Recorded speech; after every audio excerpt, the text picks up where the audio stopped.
Obviously, last week was a big win for us, for our guys. I thought, pleased watching the film, pleased with how we played, how we performed, how our team's growing. I think this week offers, to me, for us in our growth, the biggest challenge of the season so far. Playing against a team in UMASS that, despite being 2-6, have been outscored on the season by a grand total of 5 points. I think it is. They've been 5 points is their point differential on the season. So that's not very indicative of their record. They've had some close. Every game basically comes down to the wire. They've been down here, played in SEC stadiums before, and if their quarterback doesn't get banged up at the end, have a great opportunity to go win the game. They've won 2 in a row. Always play tough. They have a very explosive offense. That puts up a lot of almost 30 points a game. Puts up a lot of yards. Aggressive defense. They got some really good corners on the outside to go cover you. And for us, I think last time, we coming off a big win. It's with our players, and I talk about us being a young team that's starting to get older. We'll see our maturity this week of how we handle the success. Last time we had a little bit of success, on a big win. I don't think our guys handled it very well, and so the challenge for us is the focus, the effort, the grind at practice, attention to detail within our preparation. To get ready for a very good football team. A team last year, came down to the final possession of the game when we played them last year. So hopefully that works, in our favor and our guys and their attention to detail within the preparation and the growth and the maturity of our team of have we improved from the last time we were in this situation. Which would have been after LSU, before Georgia. Have we improved as a team? Obviously, the difference is we're at home. We need, even though it's an early morning kickoff, I hope we get that home field SEC advantage with our fans turning out and creating a great environment and creating a lot of energy and juice and, and bringing that extra oomph to help us win the game. So, but a great challenge for our guys and this week. We need to, if we want to have a great season, we need to continue to take these steps, continue to grow, mature, and improve in every facet of the game. Jesse had a few passes caught against Texas A&M. You mentioned in the preseason that he was a guy that just seemed to kind of get it this preseason. In what ways has he grown? Well, I think one of the things with a guy like Jesse is he's really understands the position. He's done a good job of being able to. We're able to move him around. Because he's very intelligent, and with that experience, so he knows how to play all of the receiver positions. And the great thing about it is he knows not just what to do, but he also understands the technique and the route running of the different positions. And with all the injuries we've had, there's been a great opportunity for him, and he's taken advantage of that and gone out and made plays. And you see that the development that comes along with the program, and he's done a really nice job this year. I know teams a lot of times try to find their identity throughout the season. Do you think this team, especially that A&M game, this is kind of the personality of the team, strong defense, run the ball, a little bit of passing. You think it's comfortable with itself now? I do. I do think that the team does think we have a little physical mentality to us, with defense and physical running the football. And I think the team takes some pride in that, on both sides. I think when you talk about the team of the physicality of it, of the pride, and and even Eris Williams. You look at his stat line on Saturday is probably not awe-inspiring, but boy, that's pretty impressive. Of taking the pride of pounding, getting the tough yards that eventually allow for some of these big hits. Now he might not be always the guy getting the big hit, but he's doing that. The offensive line taking the pride in being able to run the football on people, and I think that also goes with the defense. I think the last couple games when, even though I don't think we finished real well on Saturday, if you look at the fourth quarter, we didn't. Statistically, we didn't at all. But I think even, different times during the game, putting together these, some of these longer drives we're putting together. I think the whole team takes pride in that, the physicality, the physical mindset that in the defense, like, okay, hey, why don't you guys throw together a 6 to 8 minute drive right now? And, we're going to catch our breath, sit over here for a while, and you go pound on them, put some pressure on them, then we're going to come out and get after them again. So I do think they're starting to learn that identity.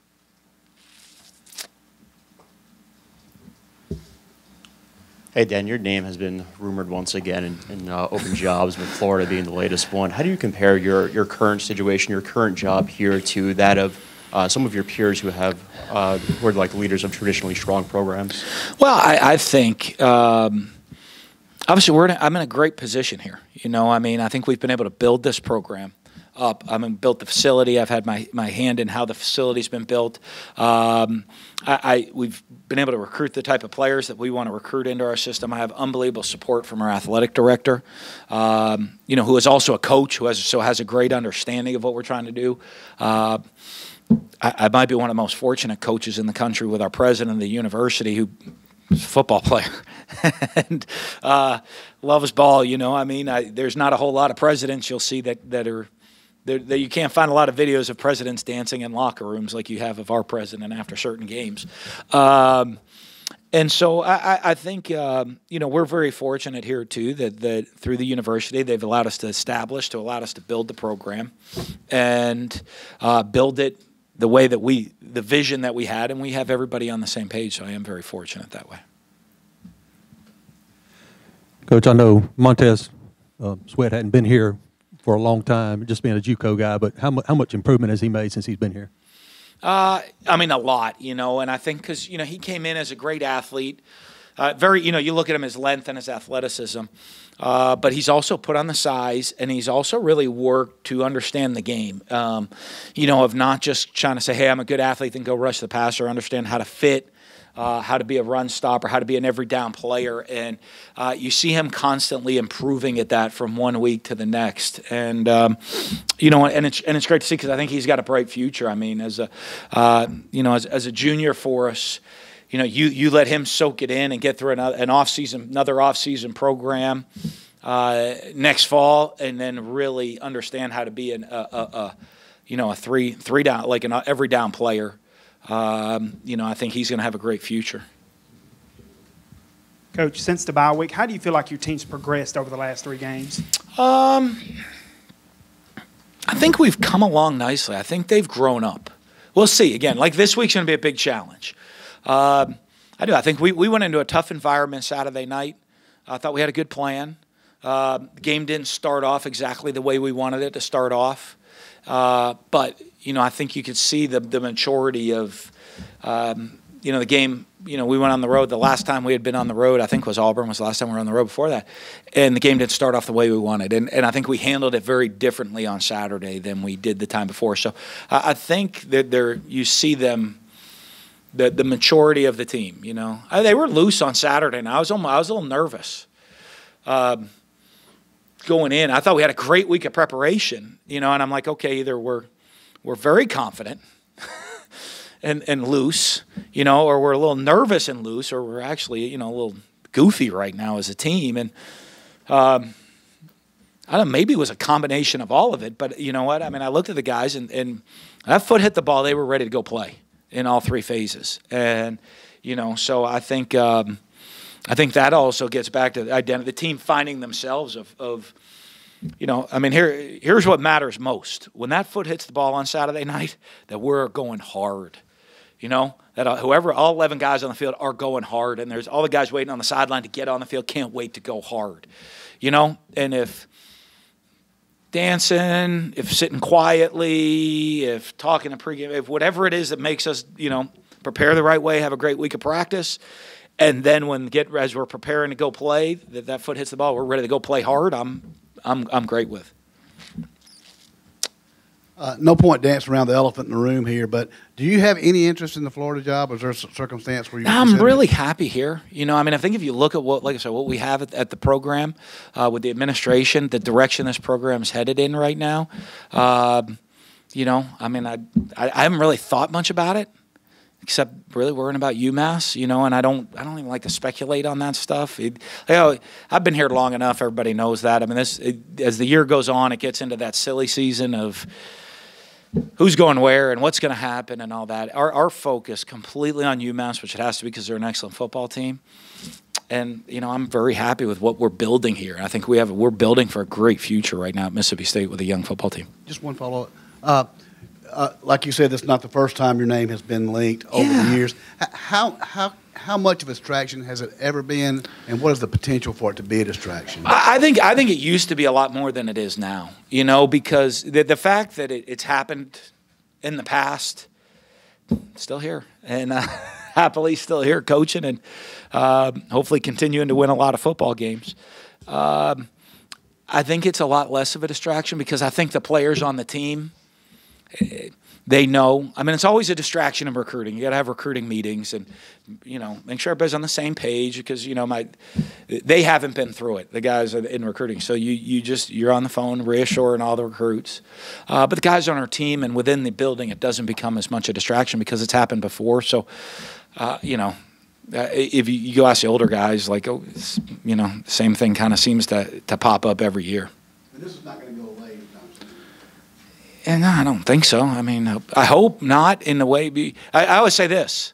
You're either on your way out because you're not winning or on your way out because you're winning, right? That's kind of the rumors that spread. I'll take the on the way out because you're winning. Every guy in our building, I'll take that. But in our league, it seems one or the other, in a lot of different ways. And so I'll take the winning side of that. And so, that's why I think the guys in the program, it doesn't really become a distraction for any of our players. Hey, Coach, based on the way 2016 ended, spring practice, fall camp, do you feel this team's on schedule or maybe even ahead of schedule through 8 games? Well, there's a lot of football to be played still. I do like how we're playing. I do like how we're growing and developing. I really do like the attitude of our team. I think it's shifted. I think we've gotten back to maybe some of the things we lost last year with a little bit of the edge, a little bit of the chip on the shoulder attitude, and that we really didn't play with last year. And I think they've bought back into it, And so ahead of schedule, I just like the attitude. I don't know that there's really a schedule. It's just I want to, when we walk out to the practice field, there's a certain standard of expectations we have. When you show up on Saturday, there's a standard of expectations we have, and our guys are playing to that standard right now. Coach, with the early signing period coming up, it appears that a lot of these coaching changes are happening mid-season. Do you believe that could be an unintended consequence of the early signing period? I'll be honest. I don't know about that because the issue with early signing this year is it's the first time. So I don't know that. I don't know. In the future, I think people might have more of an idea. I don't know how it's going to play out. I really don't. I have no idea how many guys are going to want to sign early, who's going to want to wait, who's going to want to do this with visits, just how that plays out for the recruiting cycle of things. So I don't know that it has, in just college football in general, I think there's so many unanswered questions with the early signing period for everybody, or that unknown of the early signing period that I don't know that is going to have much of an effect on it right now. It could down the road in the years to come, depending on how this early signing plays out. As a quick follow-up on that first, there are several coaches throughout the nation who have said that commits that don't sign in that early signing period aren't truly committed, and you have to treat them that way. Is that something you believe? Yeah, well, I mean, I'm guessing, if you're committed, right? I'm committed to my wife. I signed. No, the commitment part of it. I don't know how it's going to play out. You assume someone's committed, and they're committed to you to come play here, and you're committed to honor their scholarship. And hey, I know that doesn't always happen. right? And if the kid throws hats and flips around and ultimately ruins a dream for another kid because once signing day hits and they throw the hat and flip it around, you can't replace that scholarship because the guy that's next on the list, they've all signed elsewhere, even though they wanted to come to your school, or the coach that pulls the scholarships on the kid late. I think the coaches, they say, hey, boy, you get the – it's okay for the kid to do it, but not for the coaches to do it. I don't think that's right. And it kind of gets off all on the wrong foot because you look at commitment. I'm asking our guys to be committed to tremendous work ethic when they get here, be committed to that. And so you hope during recruiting they understand what we're asking them to do and what the commitment means more than, I guess a lot of people call it the reservation in recruiting. I'm going to make a reservation and go there. If I don't show up, I don't show up, right? It's like going out to dinner. They don't punish you, right? Seinfeld episode, right? And didn't he reserve a rental car, right? So you get there and you expect the car to be. If you don't show up, they don't penalize you, but you expect the car to be there when you show up, right? So if they're committed to us, you expect them to sign, and they expect to have a scholarship, but, I also noticed there is a big chain on the sidelines given to guys that scored or created turnovers. What's the backstory there? I think Nick Savage had it in there and said, hey, we're on the road, and we've really worked hard. And, I got a steel chain that shows that it's all of us together. And it's unbreakable if we all work offense, defense, kicking game together. And he talked to the team at breakfast about that. Handed it to the captains, and then they kind of handed it around to somebody else during the course of the game. And so they got the message, though, because I thought we did play well in all three phases of the game. You talked about the silly season getting here a little early, and I'm not necessarily talking about Mississippi State, but just across the league, do you think that there's, people are investing millions and millions, and they keep bumping into the glass ceiling called Alabama, and do you think there's like a frustration across the league a little bit maybe that you can't break through and you're seeing some of that boiling over? I don't know. I think, I do think, and not just I think Nick and Alabama, they've done a great job within their program, but I do think a lot of different schools, when you talk about program building and you look at a cycle, okay, if the school hasn't been doing that well, you come in, you start winning, you start going to bowl games. Next thing, you start competing for conference championships. The next thing, you win a conference championship and go to a New Year's Bowl. And then the next, all of a sudden, you're competing for a national championship. And what's happened over the last 12 years in the SEC, for the most part, with the exception of a year or two here or there, is you miss all the steps. You go from, okay, we're going to build the program. The next step's a national title because whoever's won the SEC West has won in the last 12 years the majority of the national championships. So that I'm going to build the program, compete for the West title, win the West title, compete for the SEC title, win the SEC title, go to a big-time bowl game. All that gets skipped over because the majority of, I don't know the exact number, but there's a bunch of them in the last 12 years, national champions have come from the SEC West. So I think all the steps that you used to have to build the program aren't there anymore. You build the program to start winning and go to some bowl games, and step two is national title. And all the ones in between are gone. And so I do think that puts a lot of pressure on people in this league and puts a lot of expectations among the different fan bases on people within the Southeastern Conference because they want to win. They want to see you continually taking those steps, continually moving forward, continually getting better, and competing to be a championship team. And in this league, that's a big next step. There were a couple of uncharacteristic things in that Texas A&M game with the poor punts and the delay of games. What was going on after you watched the film? Well, I think, you look at a guy with Logan, obviously, we tried to do some different things. They have the best punt returner in the country. And so I don't know that we executed that perfectly, part of it. And, I give him credit because we did an amazing job in kickoff coverage. On that side of it, and then, the opposite on punt. Now, we didn't give up the return, which ultimately was goal number one, but we didn't really get the statistical yardage we want out of our kicks.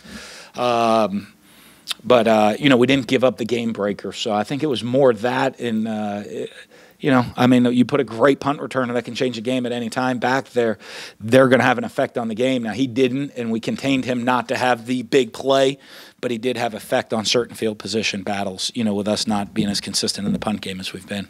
And the 3 delay games. What were the delay games on? Yeah, 2 on offense and 1. Yeah, the one was right after a turnover. That was kind of I don't know. I mean, it seemed like it got going quick. I didn't look up because you didn't see right away whether they went to 42nd where they should have bumped it up. You were standing right by, I guess, the field judge. Oh, the funny one. I tried to get a timeout. He didn't hear me. He said, shocking, right? Because people see me I am somewhat emotional on the sidelines. It's shocking that you don't hear me sometimes. I've had people up in the stands say, I can hear what you say. Remember that every once in a while. They hear me from the stands. No, and then the punt one, I think we were checking and we just didn't. Some of that's, two of them are me not getting the people on the field fast enough in that situation to make the calls with the checks that we had. Or after the turnover, we didn't get on the field fast enough. You had two big SEC games without your starting left tackle, and Greg Island really seemed to handle that situation well. Just kind of assess his play since Martinez has been out and how he's performed as a redshirt freshman. I'll tell you what, he's really grown, and I think, he got the opportunity to get on the field and then have some experience, maybe not play great, but then get into a bye week. After his first playing experience was thrown into a really tough situation, get into a bye week and realize I'm going to be the starter and really embrace that. And I think he's played well. It's great. We're going to have Martinez. Martinez was cleared to play, and our plan is to play him only in an emergency situation so we can try to get him back to 100%. And because he was good to play. I think he was ready to go in the game, but we sat him. We expect him to be back at 100%. So he's going to be playing. He'll play this weekend, and have him back. And we might, I think Greg's development allows us now that opportunity to even roll Martinez through a little bit to get him back up to playing speed instead of going from 0 to 60. To build him back into playing shape for the final stretch of the season. Is there any other updates on any other guys, Gabe or Donald Gray or Dez? Donald's getting an MRI today, so we should know more. Gabe will be doubtful again this week with the foot. Who else didn't go? Dez, we expect Dez to be ready to play this weekend. He should be back this weekend. There was a chance they thought he could have been ready for last weekend. He wasn't, so he should be, we're hoping he's back this week. Saw him down in the training room yesterday. He felt better, so hopefully we'll get him back out on the practice field this week. But he'll be on the edge, of being, I don't think he'll be 100% for this game, but I think he'll be available.